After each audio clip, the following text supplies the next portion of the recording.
And welcome back, everybody, to this edition here of the Metal Steel Podcast. Here with me, Charles Bradley Ritchie, as we are still counting down right now, getting closer to the start of preseason. As a matter of fact, we are actually right now a day away from the Hall of Fame game tomorrow between the Denver Broncos and the Falcons. They'll officially kick off the NFL preseason. We got Hall of Fame ceremony induction this week, with, of course, one of the headliners being Ed Reed, former free safety, defensive back player for the Baltimore Ravens primarily of his career.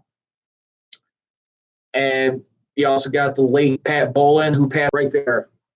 Unfortunately, beat the Steelers along that year in 1997, where the Broncos went to defeat the Green Bay Packers and prevented them from winning back-to-back championships.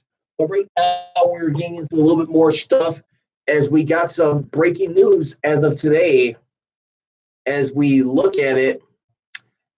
And the Steelers right now, it seems like they figured out a way to free up about a little over $3 million, $3.9 million in cap space as of right now. So they're going to be having a little bit over right now at this point in time, about $5 million in cap space when you take a look at it, and everything from what is being reported. And the Steelers, who, like I said, that was, I think, one of the biggest concerns right now. When you look at a guy like Joe Hayden, his agent, Drew Rosenhaus, felt very confident going into this negotiations that they were going to probably strike something with the front office brass. And of course, Omar Khan, who's one of the chief executives with the Steelers right there, who's definitely a cat master when it comes to the financial side of the Steelers. I mean, him and Kevin Colbert, when you think about things. Overall, yeah, it's just really right now at this point in time where we have to look at it. And basically, right now, like I said, Pittsburgh Steelers, they are able to get a little over $3 million way, and they were able to do that by restructuring Tuitt's contract. And they were explaining how that can be done. This was an article written by Tim Benz of Trip Live, and it says, the first call looks at the benefits of Stephon Tuitt's reworked contract with the Steelers. Good news for the Ravens and Larry Fitzgerald loves his quarterback, but they're restructuring Stephon Tuitt's contract. And the sources, according to a source, the Steelers are $1.95 million defensive lineman, Stephon Tuitt's $6 million base salary into a signing bonus, creating $3.9 million in cap space for 2019. And of course, definitely some much needed money right there, and where you can think about it. And then you also got like three candidates right now who are also lobbying eventually for new deals, like eventually at some point in time. I mean, you got Bud Dupree right now, who's actually in the final year of his rookie deal. The Steelers picked up his fifth option, don't forget, earlier this year. And you look at Bud Dupree with the Steelers, he's going to be his cap number this year is going to be $9.2 million, over $9.2 million this season. And you start to think right now, he's going to take a bet on himself right now. You've seen how that's worked out with players before, especially like Le'Veon Bell a couple of years ago, even though he was getting tagged. But the difference is, I mean, you got right now with Bud Dupree, who I felt like has been a solid player for the Steelers over time. He's definitely has fair share of criticism at this point when you look at it. But I mean, at the end of the day, too, I challenge anyone to say this guy has not been consistent. I think he's been consistent. I mean, like I always said, I really believe a guy like him, he is a slow starter. I mean, nothing wrong with that.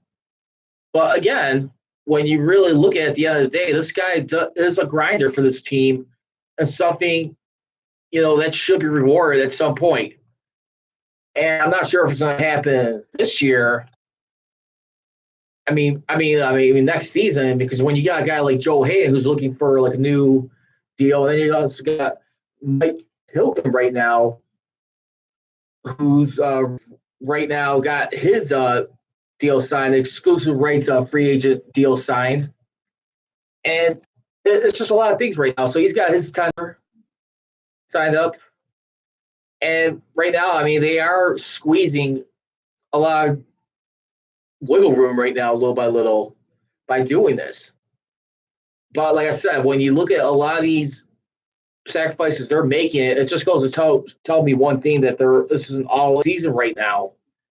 And I was watching this morning, like on First Things First, Chris Canty, who's usually on there from time to time. He's one of the NFL analysts for FS1, alongside former Hall of Fame wide receiver Chris Carter, and then, of course, co-host Nick Wright. And he was definitely saying right here about the moves this year, as particularly relates to Ben Roethlisberger.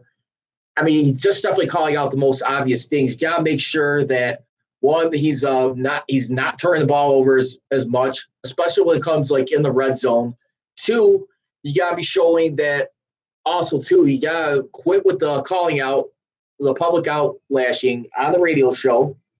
That was another thing he brought up. And three, I think Nick Wright was also saying too, in addition to that too, I mean, or on the contrary, if they are able just to let alone get back to the playoffs, this be considered a good season for the Steelers and Ben Roethlisberger more particularly. Because I think the thought process is, I mean, James Washington did get some tough love, especially from Ben Roethlisberger about a year ago. I mean, yeah, and he even called out, like I said, a star receiver, Antonio Brown. But I feel like, from a guy who's had a hard time being recognized as a natural-born leader with his team, I felt like he felt in his mind he had to do what he had to do to level up their game. May not like the timing of it. I think it's just a lot more frustration because they didn't make the playoffs. And it took them a step from getting to their goal, which is ultimately the Super Bowl when you think about things. And that's really the bottom line right here this year. And like I said, those are the main things to consider right there. But I tell you what, I mean, that's just one thing, a credit to Omar Khan right here. I feel like this is another genius move right here by his part. Like I said, he's a guy who has a well-known reputation, other than Kevin Colbert, who's really good with mastering the salary cap in these situations. And I think, that's definitely the 1-2 punch. I mean, he is like the Robin to Kevin Colbert's Batman, if you think about it, when it comes like the move acquiring and then the financial part. Or another way you could put it, too, I mean, if you guys are ever big wrestling fans, which I know I sure am, I mean, I'll give you one example. I don't know if everyone remembers this from growing up, but WWF, there was a tag team called Money Incorporated. $1 Million Man Ted DiBiase and IRS Erwin R. Shyster. Think about it like that. Go out there, they team up, they get the job done, they take care of their opponents. I mean, maybe in dirty fashion at times. And I'm not saying that that's necessary about Kevin Colbert or Omar Khan or the Steelers ownership and organization in general, but I mean, it has been cutthroat at times in many fans' eyes when they see the moves that they had to make, the tough love they have to be given to some of their players. But at the end of the day, what they do eventually, they do business for the organization, and they are successful, and they are big-time winners. Bottom line, I mean, where we may just agree or disagree with it and like it or not, I mean, that's the thing you got to remember. They're the ones who find ways to outfool people that they're not done making moves on this point in time. And that's what I'm saying. And I think that's a lot of emphasis right now into this year. And I think for right now, the goal is try and get some more money freed up at this point in time. See if they can restructure a few more contracts because they definitely got a lot of thinking to do as we get closer and start to get rolling towards the regular season when we get things rolling. Especially another one, too, which I thought was interesting as well. We're going to get this to later on, but as far as tight end position, too, I mean, you also got to think, does that necessarily mean they're going to re-sign a guy like Joe Hayden, or they'll bite the bullet and try and get more of a reliable tight end so when they can pick up a cheap, affordable, and easy? But so far, I mean, guys like Zach Gentry, who just actually got drafted this year, and Xavier Grimble, who's actually in his 5th year right now, it doesn't seem like they're doing much to be that impressive at this point in time. I mean, when you really like slice or dice it at this point, I mean, these are guys right now. I mean, you've been still lacking a void and trying to fill Heath Miller's shoes since he's moved on. And we've always going to be that guy with Ladarius Green, who they got from the Chargers back in the 2016 offseason. But when you really look at it, like I said, I think right now, I mean, he's actually entering his 6th season, so he's played 5 years in the league, Xavier Grimble. I think he's always going to be, unfortunately, remember for that fumble in the end zone, which turned into a touchback in that game against the Broncos, which was a costly game right there. And I think you have to think right now as far as like sense of security with the Steelers. Not like they don't want to re-sign these guys like Joe Hayden or Mike Hilton. I mean, if you're the smart one, I think I probably, you know what, you got to just wait and see with Hayden. But I would, you probably figure he's going to probably get the go-ahead nod first, only because of his veteran proven capability. He is pretty much, I mean, that's considered like somewhat of a leader on that defense. I mean, even though he's going into his 3rd season with the Steelers, a surprising pickup from a few years ago. But if I'm the smart money, I'd probably do it in Mike Hilton. I think Mike Hilton is more younger. I mean, this is a guy right here. Remember, he's been undrafted since 2017. Definitely a big-time hustler right there and can get in there with the best of them. And I think he needs to be rewarded at some point in time, as well as Dupree. So right now we're kicking off on the opening drive right here. Me, Charles Pride, Richie, on the Steel Podcast. Number to be reached is 312-209-2232. Again, that studio line is 312-209-2232. You can also follow me on Twitter at Pride Richie. And then you can also check me streaming live as well as on Instagram, Men of Steel Nation. And, of course, my YouTube channel, Men of Steel Podcast. And right now, the biggest news from yesterday, too, and a lot of people enjoy loving these. I mean, a lot of people definitely enjoy the Killer Bee jerseys, the Bumblebee uniforms that were debuted 7 years ago, and that only lasted for 5 seasons. And they had a pretty darn good record in those uniforms right there. I mean, when you really look at it and how they were able to perform in those games and those contests since drawing them on. I mean, they've been pretty darn impressive when you really look at it. And at the end of the day, I think, what was it? They lost around maybe 1-2 games, I want to say, in those uniforms, something along those lines. But the Color Rush jerseys I'm more talking about right now is debuted on Christmas going on 3 years ago when they clinched the AFC North Division. And everyone remembers the ending of that game and how it started and how it finished off. But you also look at it from this standpoint, 4-0 in those Color Rush uniforms. And the games are going to be wearing them this year. It's going to be October 28th when they host the Miami Dolphins. That's a primetime game. It's going to be 2 primetime games, by the way. Monday Night Football, that's going to be on the 28th. And, of course, you're going to have on November 10th on a Sunday a late afternoon game, which is pretty much close to prime time when you think about it, even though it's still about a week before daylight savings starts kicking in. That's pretty close to prime time when you're playing late afternoon, a 3:25 p.m. game when they host the LA Rams right there. And I think that's going to be an interesting one right there. I think out of the two teams, I think the Miami Dolphins, I mean, they'll be fine against. I mean, they usually play well on Monday Night Football when you really think about it. And like I said, when you also look at Mike Tomlin, his career and his success, especially in primetime football, which I really think is pretty darn good. And when you really look at it, I mean, he has a definitely noble record. I think in those events, when you really look at it, and it's just really awesome right here. When you think about it, and you got a guy right now, like I said, Mike Tomlin, who's done really pretty well. I mean, with that time, and when you look at it,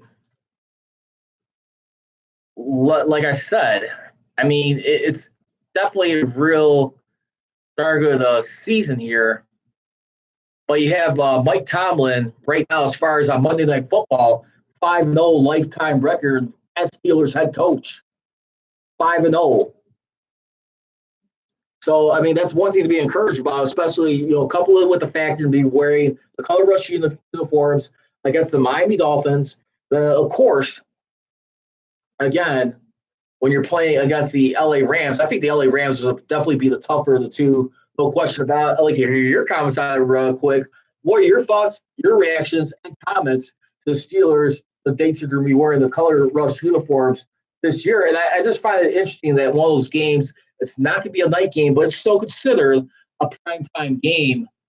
But like I said, also keep in mind, too, I think the good thing about wearing that one against the Dolphins, too, the only thing I get a little bit concerned with when they're wearing it on that, a lot of times when they're wearing these colored rush uniforms, they've never, ever wore it where they're coming off a bye. This would be the first time that's going to be happening, and I think that's going to be a real interesting factor.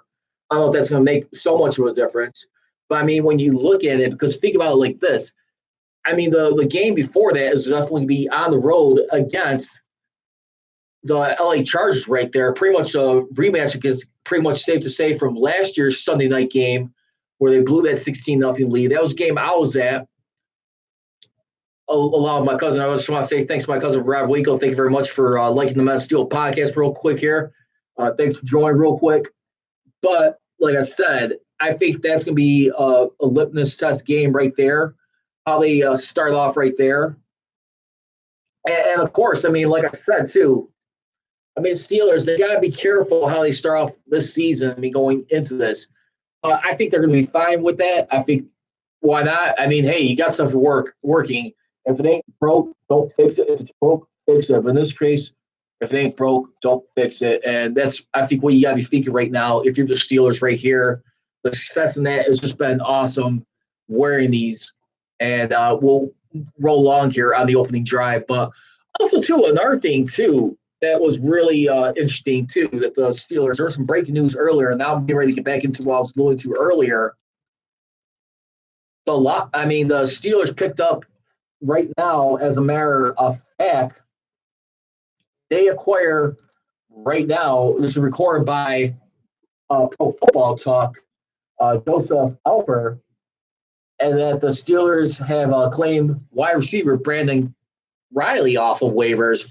Riley was dropped by the Lions. He was a former undrafted free agent rookie back in 2017, who's never really made a team yet. He's been pretty much on a practice squad for the majority of his career. I'll just give you a quick, brief rundown of this guy, Brandon Riley. He came from the University of Nebraska, and pretty much his career year with that team in his 4 years, he played from 2013 to 2016. The career year they really had all around was his third season, which is back in 2015, where he had 850 scrimmage yards altogether. So he had 754 receiving yards with 4 touchdowns, 18.9 yards per average, and overall scrimmage average 16.7. So, like I said, all his touchdowns came from receiving. There was none from rushing, but I wonder if it's going to be like a little bit of a dynamic right here. I mean, I doubt this is a guy who's going to make the 53-man roster. But at the same time, what's the thought process right here? I mean, when you look at a guy right here, Deontay Johnson, who seems to be doing decent so far in training camp. I mean, Jesus Schuster, I think, is pretty much like pulling that fork down with no problem. But also, too, when you look at it all the way around, I think there's still a little bit of question marks right now on a guy like a Ryan Switzer. I mean, he's a loyal guy on that team. Still seem to like have building trust with and some momentum with, and they don't seem mind riding the wave with. But at the same time, too, I will say this: I think right now it's just is this a message where they want to give competition to that role? You don't want to see a guy like Juju Smith-Schuster on there. I mean, just yet. I mean, I think you want to keep him right now where he is as a receiver. Make sure you keep this guy primarily healthy right now for the most part. But at the same time, like I said, I think you have to right now. You want to keep elevating this guy. I mean, pretty much the Steelers are putting their eggs in the basket with a guy like Juju Smith-Schuster right now. Unfortunately, by the decisions where they had to part ways with a guy like Antonio Brown. I mean, aside from the fact of Le'Veon Bell, so they're taking a bet out of the franchise pretty much in support of their quarterback, Ben Roethlisberger, to what it looks like to me is where they want to come in as a unit full throttled, but at the same time, too, they want to make sure, like, no distractions and unity. The only question is, do you replace that value? And if so, I mean, can you match it? I think the only way you answer that question is, like, you not only get to the playoffs, but you win a Super Bowl. I'm not sure if making the playoffs is going to be enough right now. And the only reason why I say that is when you look at a guy like Ben Roethlisberger's career, and for a guy who's trying to, who's still considered to be a Hall of Famer, I'm going to tell you one thing right now, and I got to say this. Call me crazy on this one, but I'm not sure if Ben Roethlisberger is going to be a first ballot Hall of Famer. I realize, the amount of work he's put in his career. I mean, when you look at the offensive league, from what he's played the majority of his career. I mean, he's taken a lot of hits in his career, no doubt. I mean, he's obviously passed for 56,194 yards. Don't get me wrong on that. 363 touchdowns overall. I mean, when you really look at his overall statistics and you really think about it, and you look at the all-time passing list right now, he's 6th on that list. But the only thing that I feel like Ben Roethlisberger, if he's going to be a guy that's going to be considered a first ballot Hall of Famer, there's two things that have to happen before his career, aside from winning a third Super Bowl. And I think definitely that's one thing. But you can say three from what I'm trying to say. But he has to at least win either a regular season MVP or Super Bowl MVP, and he has to be an All-Pro. That, in my opinion, has to go down. And right now, I got a comment here from Chris Hennessy. Thank you very much for joining the Meta Steel podcast. Thank you very much for finding the page, supporting it. Welcome. I hope you're enjoying the show right now. He's saying right now we need Dez Bryant. Yeah, I think right now a guy like Dez Bryant, you can probably take a little bit of a gamble on, but you really got to look at right now what's more of your need right now. And I think right now, I think you want to feed to the strength of that defense. I think I'm all right with taking a chance on a guy like maybe re-signing a guy like Joe Haden, giving him more of an extension. I mean, don't get me wrong. I mean, Dez Bryant is still good. I mean, he could still prove stuff, but at the same time, he has to be some damaged goods. And the only thing you have to question about a guy like Dez Bryant at this point in his career, I think Dez Bryant, who's still solid, still respectable, but I think it's availability. I mean, at the same time, he had to pick those factors. And when he signed his last deal with the Dallas Cowboys back in 2015, I mean, right now, a guy like Dez Bryant, given where he's at, he's already 30 years old. He'll be turning 31 this year on November 4th. And to be honest with you, too, he's only had one full season. That was from 2 years ago, since signing his deal. And he's only been since then 13 games in 2016 where they won the NFC East with rookie quarterback Dak Prescott and running back Ezekiel Elliott, and somewhat respectable, legit defense too. But then the following year, he did play a full regular season game. I mean, still had decent production with 6 touchdowns with 838 receiving yards. And that was overall including the scrimmage. And when you look at it, I mean, that year, that was his fifth best overall in his career. So, I mean, the Cowboys pretty much, a lot of people in their minds in the media, when it went down, when they released him, they felt like he was done dirty, and I could definitely somewhat agree with that. But, I mean, at the same time, too, I mean, he is a guy that's aging right now. I mean, he was a guy he was released when he was 29 years old. And I still remember a year ago when Antonio Brown was still on the team, he was saying, "Come on, Dez, let's go eat greedy real quick here." And when he was trying to recruit him. And yeah, I think that's one thing where they got it. But yeah, I think right now you have to consider availability more important than anything. To be 31 years old. And I think, unfortunately, it is a little bit of a decline, but really, much can he offer to this team? Again, the number that you reach is 312-209-2232. Again, that number is 312-209-2232. You can also follow me on Twitter at Project Richie as we continue to shape things up over here on the Metal Steel Podcast. Now, let's get ready to wrap up here, and let's go into fair or foul right now. But real quickly with Riley, just to wrap up on Brandon Riley. So he has a total of 1,275 yards in his collegiate career in 4 seasons. I'm not sure how much that's going to work out, but again, the only thing I can think of, are they trying to use competition for special teams? And any news on Benny Snell? Chris, I'm not sure right now. I didn't get a chance to look into that. Maybe I'll provide an update on a future post later on. But right now, nothing that I can see as of right now at this moment in time. But let's go on the fair foul. Let's get into it. Take it to the bank that year that Bud Dupree will earn a big money deal with the Steelers next season. You know what? I'm going to probably go ahead and say fair on that one. And the only reason why I feel that way, I just feel when you look at the current cap situation right now, they got like about it's going to be close to like $5 million in cap space.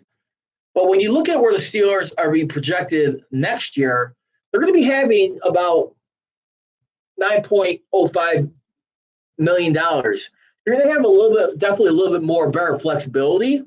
And I definitely think a lot more workable stuff right there. I'm going to say fair on that one. I think Bud Dupree still has a lot more to offer real quick. I mean, when you look at it, obviously, a guy like T.J. Watt has outperformed him in the sack area. I mean, when he's got 20 in 2 years, where it took 4 seasons for Bud Dupree to get 20. But I mean, at the same time, too, I mean, overall, when you really think about it, you look at the numbers with this guy, and you look at it, he's still within respectable average top 5 within sacks. He's still pretty good tackler right there. I mean, you can argue that like pretty much like around top 10. So I really think, you know what, at the end of the day, I mean, this guy does produce. I think the only thing where I could see a little bit of concern with him is just maybe his availability with games. But I mean, really, when you think about it, I mean, 2016 was the only season where he missed a big chunk of games. That was due to injury. I forget what the injury was. He played in some games, but was able to start 4 out of 7 games. And he's never started a full season yet in his career. But, I mean, 15 out of 16 is not bad, which was career highs in 2017, 2018. I think something like that has to be rewarded. I got to believe something can be done. I just don't see why they want it. I mean, hey, if you're going to be having an aging quarterback, Ben Roethlisberger, as your guy for the next few years, I think you got to find a way to make something happen real quick here.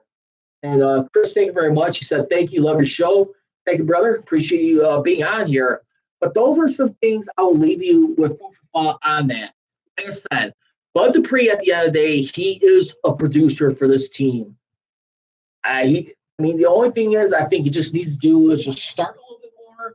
But other than that, I mean, this guy does as good as advertised. I think he's pretty darn special since being drafted. I mean, in 2015 is your first pick of that year. I mean, that guy has really just been awesome. And I think anything right now, he is the guy as far as what I say and what I see. I think this guy does a tremendous job and is just real good in that regard. Gets a lot of support. I mean, at the end of the day, he does produce. He is recognized, and that's what I could really say about this guy at this point in time. Other than, I mean, it takes a while, but at the end of the day, he gets the job done. I mean, when you really think about things, and that's what I really got to say. So, again, if you guys want to feel free to chime in, the number we reach is 312-209-2232. Again, that's 312-209-2232. So I'm going to say fair on that one. And then also, last one before we get out here, the Steelers will add another tight end at the conclusion of the preseason. The fact they got a guy like Joe Haden, who they're trying to work out an extension with their agent Drew Rosenhaus, and they got a guy like Mike Hilton.